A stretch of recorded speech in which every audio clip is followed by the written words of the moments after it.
Hi everybody and welcome back to my channel. If you're new here, my name's Alicia and I am the owner of Alicia Be Creative. Today I am back with a very simple resin related crafts, of course using some glitter and a bit of rhinestones. I'm going to show you how I created this lettered sort of wall art piece to go in a space that's in my home. So of course everything will be listed down below, but let's go ahead and jump into today's tutorial.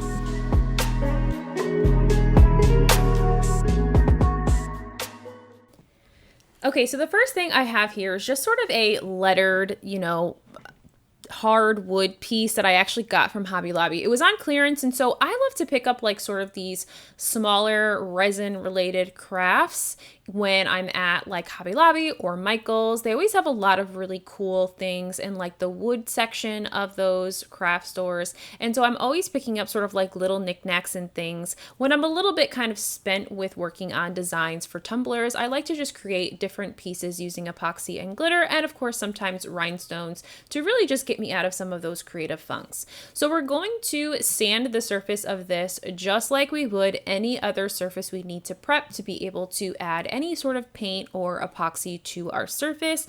And then we're just going to clean that off with a little bit of 91% rubbing alcohol.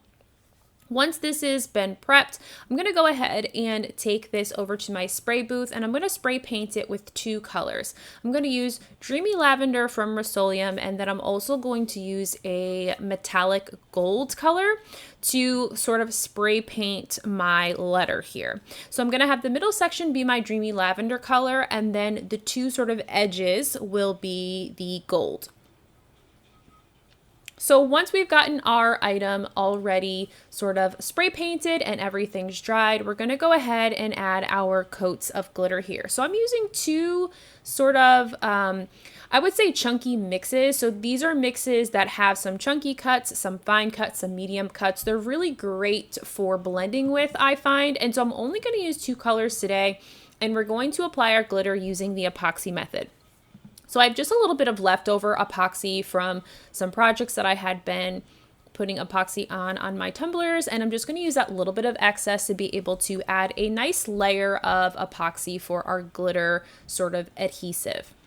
Once I've gotten my epoxy sort of covering the entire letter here, I'm being mindful that I don't get obviously too much epoxy that I'm going to create any pooling or create any sort of dripping over the sides. Really, you want just kind of a thin coat.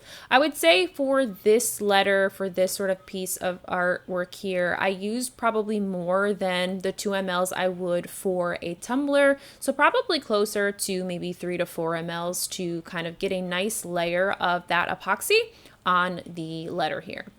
We're going to go in with our first color here, which is really beautiful, gorgeous, sort of chunky mix called Nugget. This is from Bella Nieve Creations. I will go ahead and link her website down in the description box. I love her glitters. I have quite a few of her glitters already, but I definitely need to stock up on some more. But this beautiful gold is just the beautiful chunky mix of all of that gold metallic that you just want to represent that gold color.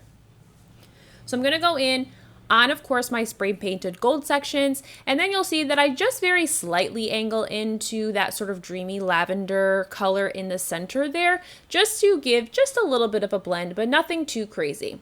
Then going in with my second color, this is Spiffy from 4K Glitter Co., and you can find that at shopvinylgallery.com, and there's a discount code down in the description box in case you'd like to save yourself a little bit of extra money as well. So right through the center there, covering all the extra and excess epoxy right in the center there to make sure we have a full coat of glitter on this piece.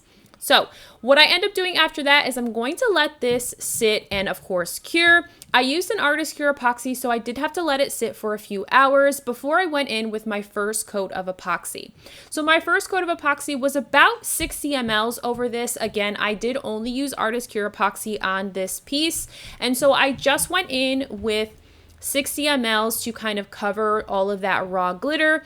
And although it is not the perfect coat, I definitely feel like going in heavier in my first initial coat was definitely the way to go, so I don't have to do so many coats over top of this.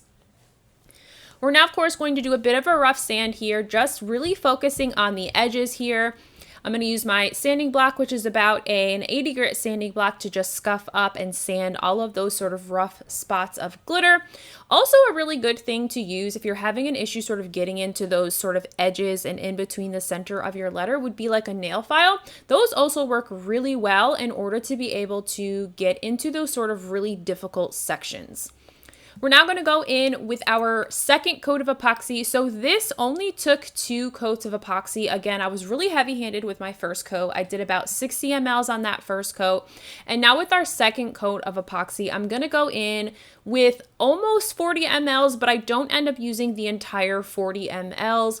And that was really just enough to cover this and give myself a really nice sort of final coat over this. So I just like to pour my epoxy on, obviously making sure not to get too close to one edge or the other. And then I like to go in with my gloved hand and just kind of spread it out from edge to edge.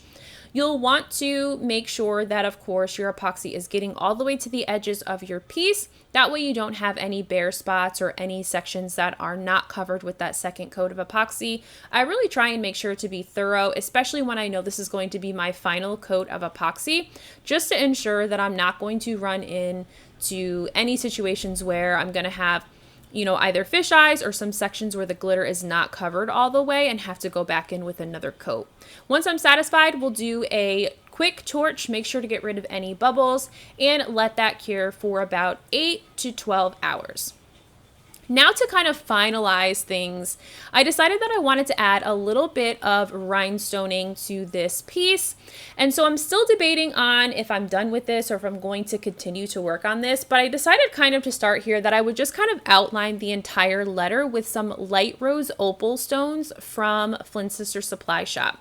So these are SS12 sized stones, and so they were just kind of like the perfect size to be able to just do the outline. And I really love how beautiful the light rose opal looks up against that spiffy glitter color and kind of the dreamy lavender pink color I was going for with the original kind of thought and design for this. So I'm just going to take my time here, and just with my glue there, I'm using gemtac today. I know I haven't really talked about the gemtac glue that I've been using, but I promise that tutorial is coming, kind of showcasing you a few different glues that I've been testing out and working with, and telling you my thoughts on how those glues adhere and what I think about those glues overall. So once I was done, this probably took me about a whole hour to get around the entire letter, but I just let that cure for a couple days, and then this was good to go. So a really simple and easy thing. I just love to pick up kind of these easy, simple crafts to be able to do when I don't feel like working on cups, so I can still, of course, play with glitter and rhinestones. So I hope you guys enjoyed today's video. Of course, if you did, give this video a huge thumbs up, and I'll see you in the next one. Bye!